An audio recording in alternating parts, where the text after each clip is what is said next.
Hi guys, welcome back to my channel. If you're new here, my name is Yolanda Melody. Today I just want to share some things that I've been doing that have really helped for me to feel so much better within myself, and they're all practical, very simple things. And I said this year that I was going to talk more about empowering things because I personally think that that is the most important thing. Even with all the chaos that's going on in the world and how everything's falling apart and the future looks really bleak, one thing that you have full control over is your own mind, yourself, your energy. And the higher that you can raise your frequency, the more resilient you will be and the stronger you'll be in order to deal with this type of stuff.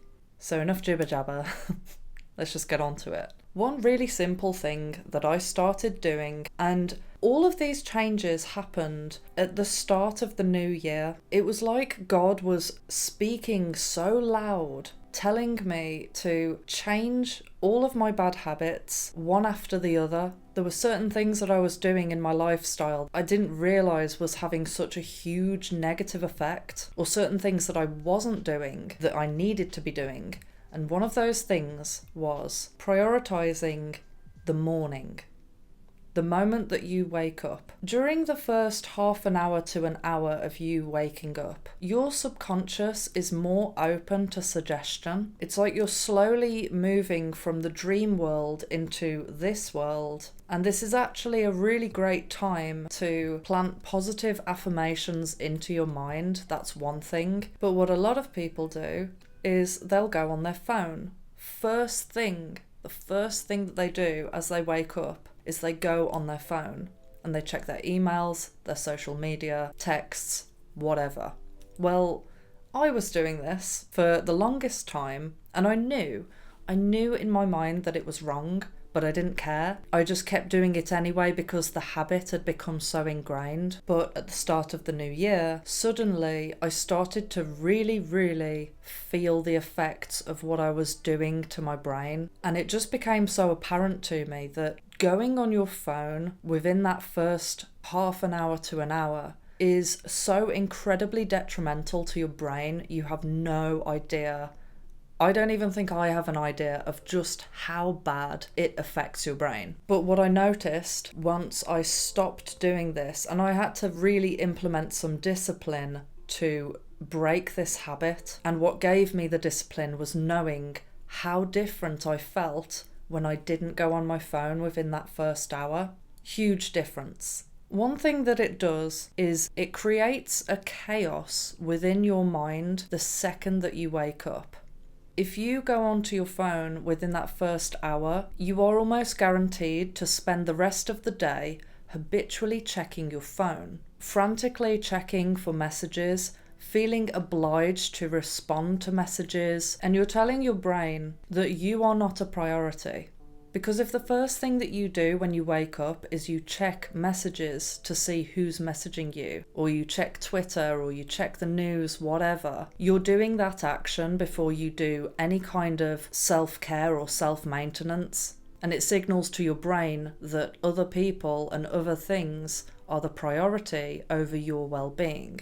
This might sound a bit abstract to some people, but when I heard this, it's almost like a light bulb went off. As a content creator, you can imagine, my phone can get chaotic at times, and I'm also very prone to getting hate comments, etc. It's part of the deal when you become a YouTuber. People just want to hate you. You know, I'd wake up and I'd get another hate comment on BitChute telling me how I'm part of the Illuminati, how I'm not awakened, how I'm wrong about this or that or the other. And I didn't even realise it at the time, but it would kind of set my day up in a negative way. So now I just don't even check the comments on BitChute, so...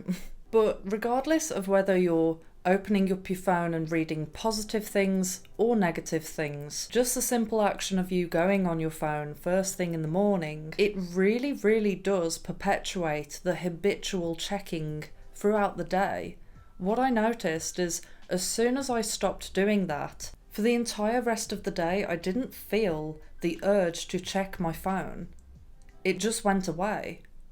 Not completely, but there was a massive difference. And then there was one day that I slipped up and I felt the difference massively. I actually ended up having a really bad day simply because I'd went on my phone the first thing in the morning. So try it out. I know that a lot of you probably already have this on lock, so props to you, but let's get to the next thing. I started having a proper stretching routine every single morning. I had no idea that this would make me feel as good as it did. And I only started off small with just listening to my body and stretching intuitively. But then I had the idea that I wanted to really, really push my flexibility. And now it has progressed to me training to do the splits. I used to be able to do the splits about 10 years ago, and then for whatever reason I just stopped stretching, and I just used to look at stretching and think it's not really that important. But now I can really, really feel the difference. It's not just about improving your flexibility, it's that you feel so much more connected to your body throughout the day. You don't have those aches and pains that you get from living a sedentary lifestyle. For the past 4 years, I've been doing YouTube, whereas previously I used to have a very active job. And I think for the past 4 years, I just wanted to make the most of being able to sit down. But then after a while, I started to feel less limber. I started to get neck ache, backache. And now that I've started my flexibility training, it's not even about the end goal anymore. It's literally the way that it makes you feel each day. I actually can't imagine not stretching every day now because I feel so much better for it. And the added flexibility is just a bonus. It's something that doesn't really require motivation once you get the ball rolling, because you actually end up enjoying it so much. You don't look at it like a chore. It's something that you just know it's going to make you feel good. And more to the point, if a civil war breaks out, or the good old apocalypse happens, being more flexible won't hurt. Moving on to the next point, because I started working on my flexibility, I then felt more compelled to do more exercise. Again, this is a benefit that I wasn't expecting would happen, but it ended up happening. The more I've worked on my flexibility, the more active I've become. And what I've found is that moving the body every single day gets all of that negative energy out. It regulates your nervous system. It creates like a clear pathway, because we can store so much stress and trauma within the body.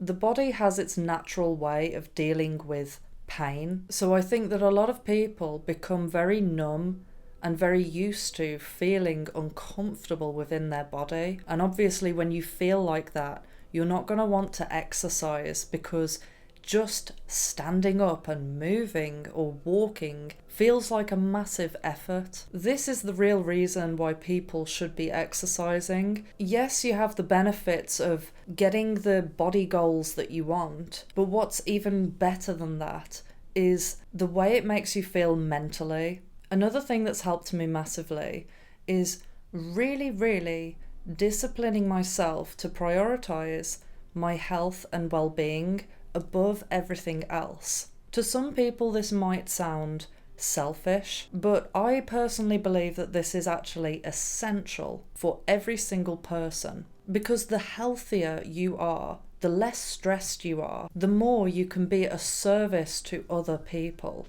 You might be a very giving person. You might always put other people before you. But I personally don't believe that we are meant to do that. Because if you put other people's needs first to the point where you're depleted, you're not really being much of a service to them, because, like I say, your body and your mind is not even working efficiently. The way that people become ill is through stress and toxic overload. Lack of good health can lead to worse and worse chronic illnesses. And if a person becomes chronically ill, they literally can't help anyone. So we need to break the programming of feeling like you don't want to look after yourself. I believe a lot of the reasons why people don't actually look after their health is because they have a subconscious belief that they're not worthy.